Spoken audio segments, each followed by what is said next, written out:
आप सभी स्टूडेंट का मैं राकेश मेहरा जीके क्लासेस के यूट्यूब चैनल पर हार्दिक अभिनंदन करता हूं। स्टूडेंट, आज इस चैनल पर मैं एक समस्या के निवारण के लिए आपके सामने पेश हुआ हूं और आपकी समस्या का जो आभास है मुझे आपके व्हाट्सएप के माध्यम से, आपके कॉल के माध्यम से, आपके मैसेजेस के माध्यम से पता लगा है। आपकी समस्या जो है आपके एग्ज़ाम से संबंधित है और बेसिकली जो है वो आरआरबी के जो एग्ज़ाम है, भारतीय रेलवे के जो एग्ज़ाम है उनसे रिलेटेड है, जिनमें मिनिस्ट्रियल एग्ज़ाम हो गए, एनटीपीसी हो गया और इसके अलावा आपके ये ग्रुप डी के एग्ज़ाम हो गए, उससे संबंधित है। ये एग्ज़ाम कब होंगे, कब नहीं होंगे, सही मायने में कहूँ तो इसका जवाब जो है आयोग के पास ही है। अब आप कहोगे सर आयोग के पास है तो फिर आप क्यों प्रेजेंट हुए हो? आदत होती है कईयों की, तो ऐसा कुछ नहीं है। मेरा जो पेश होने का जो आप उद्देश्य है वो है अपने अनुभव के आधार पर आपको एक दिशा देना। अनुभव के आधार पर मैं यहां पर पूर्ण रूप से आपको क्लियर कर देना चाहूंगा कि मैं कोई आयोग का व्यक्ति नहीं हूं और ना मैं सरकार का व्यक्ति हूं। मैं एक टीचर हूं। अनुभव के आधार पर मैं किसी बात को एनालाइज करने की क्षमता रखता हूं कुछ हद तक, और वो कुछ हद तक जो एनालाइज करने की क्षमता है उसी को ही आपके सामने रिप्रेजेंट करूंगा। तो मेरी समस्या के निवारण का जो आधार है वो मेरा अनुभव है और इसके साथ साथ है वर्तमान परिस्थितियां, लेटेस्ट जो कंडीशन चल रही है इंडिया में वो, और मेरा अनुभव। उसके आधार पर आपसे कुछ बातें करने जा रहा हूं। एनटीपीसी के एग्जाम कब होंगे और ग्रुप डी के एग्जाम कब होंगे, उन्हीं की चर्चा करूंगा। ध्यान से समझना मेरी बात को। देखिए, अभी जो हमारे पास एक लेटेस्ट अपडेट है ये है 17 नवंबर 2020 की अपडेट है और इंडियन रेलवे का एक सर्कुलर जारी हुआ है। कई लोग कह रहे हैं कि यह सर्कुलर फेक है, इसका कोई औचित्य नहीं है, लेकिन यहां मैं आपको एक बात क्लियर कर दूं कि यह सर्कुलर फेक नहीं है। ध्यान रखें, यह सर्कुलर फेक नहीं है, इसका आधार है, बाकायदा आप इसको वेबसाइट पर जाकर देख सकते हो। तो एक बात तो यह हो गई कि यह सर्कुलर फेक नहीं है, पहली बात तो।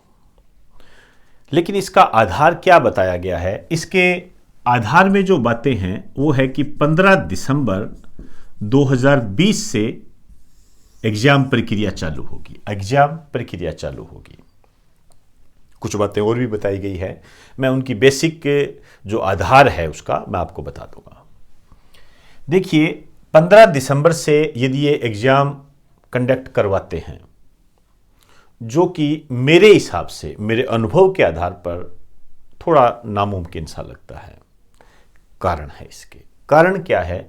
एक तो इतना बड़ा एग्जाम है, आप समझते हो एग्जाम तो बड़ा है, कोई समस्या नहीं है इसके अंदर। इसके लिए मेन पावर चाहिए, मेन पावर चाहिए। क्लियर? और दूसरी बात, इसके अंदर पूरा टेक्नोलॉजी का सिस्टम चाहिए,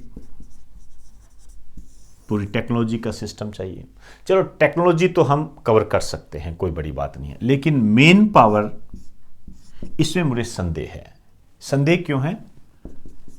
कोविड-19 ये जो महामारी चल रही है, जिसके केस लगातार बढ़ रहे हैं, और इतने बच्चों का एग्जाम कराना थोड़ा सा नामुमकिन सा लगता है। फिर वर्तमान स्थितियों पर डिपेंड करेगा, मेरे अनुभव के आधार पर। तो कोविड-19 के दौरान ये पॉसिबल नहीं लगता है। दूसरी बात है, अभी कोई ऐसी व्यवस्था दिखाई नहीं दे रही है कि ये एग्जाम 15 दिसंबर से करवाए जाएंगे। अब हम इसका दूसरा पक्ष लेते हैं, यदि ये करवा लें तो क्या स्थिति होगी। और यहां पर मैं आपको एक बात बताना चाहूंगा। आपको इसी आधार पर तैयारी करनी है कि 15 दिसंबर से एग्जाम होंगे। आपको इसी आधार पर तैयारी करनी है, चाहे YouTube पर या कहीं भी कुछ भी चल रहा हो, इसमें कोई कटौती नहीं करना। देखिए, मैं क्यों कह रहा हूं ये बातें? मैं इसलिए कह रहा हूं, यदि मैं आपको कह दूं कि 15 दिसंबर को एग्जाम नहीं होंगे, तो क्या करना चाहोगे? तैयारी बंद करोगे, गेम खेलोगे, घूमोगे? तैयारी धीमी क्यों कर दोगे? क्या कारण है तैयारी धीमी करने का? रीजन क्या है? ये तो जग जाहिर है कि यदि आप 6 महीने तक डटकर रात दिन एक करके तैयारी नहीं करोगे तो सिलेक्शन तो नहीं होगा। तो आप अपनी तैयारी सुचारू रूप से रखें, उसमें कोई कटौती ना करें, एग्जाम चाहे कभी भी हो। तो मैं ये मान के चलता हूं कि 15 दिसंबर से एग्जाम होंगे। अब यहां जो एग्जाम होंगे, सबसे पहले जो आपके एग्जाम करवाए जाएंगे वो मिनिस्ट्रियल के एग्जाम करवाए जाएंगे। अब ये मिनिस्ट्रियल के क्या एग्जाम है, आप मेरे से ज्यादा जानते हो। सबसे पहले ये होंगे। ज्यादा जो बच्चे जुड़े हुए हैं वो एनटीपीसी से जुड़े हुए हैं, और मूल रूप से जो आपने जो मुझे समस्या भेजी है वो एनटीपीसी की ही समस्या है। ये एनटीपीसी के एग्जाम यदि ये 15 दिसंबर से प्रक्रिया चालू करते हैं तो ये फरवरी में होंगे, इनका नंबर फरवरी में आएगा। इसी तरीके से ग्रुप डी, ये जो ग्रुप डी के एग्जाम है, यदि ये प्रक्रिया चालू रहती है तो एनटीपीसी के फरवरी में, और ग्रुप डी के जो आपके एग्जाम होंगे ये अप्रैल तक जाएंगे। ये आपका सिस्टम रहेगा, फरवरी 2021, अप्रैल 2021, यहां तक आपका सिस्टम रहेगा। यदि इस सर्कुलर के आधार पर चलते हैं, जो कि मेरे अनुभव के आधार पर लागू होने में थोड़ी समस्याएं आ सकती है, और लागू होने में जो समस्याएं हैं वो आप सबसे बड़ी समस्या जानते हो, कोविड-19। मेन पावर को एक जगह इतना इकट्ठा नहीं किया जा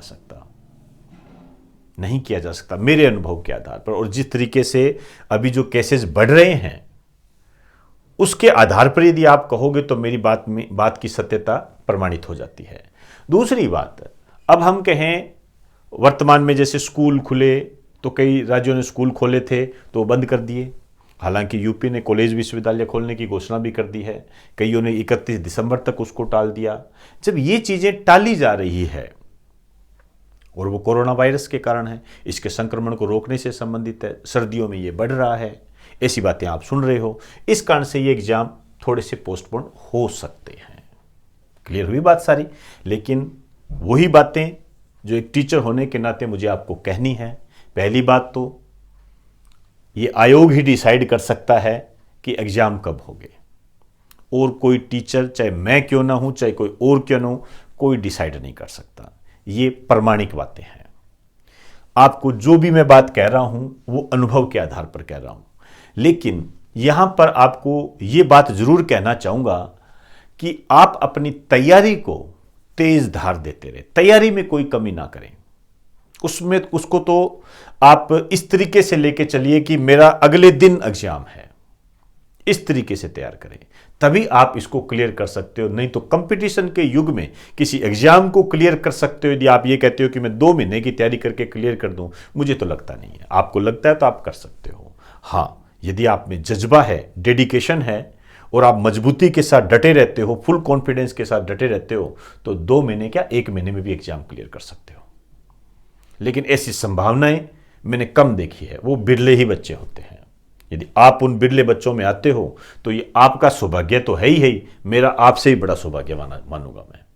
तो आप अपनी तैयारी को तेज धार देते रहें, और जिस तरीके से आपके एग्जाम होंगे, जिस तरीके से जो भी सिस्टम आएगा आपके सामने प्रेजेंट हो जाएगा, और जो भी कोई नई अपडेट होगी मैं आपको इसमें बताता रहूंगा। तो दोस्तों, इजाजत दीजिए। आप सभी को मेरा नमस्कार।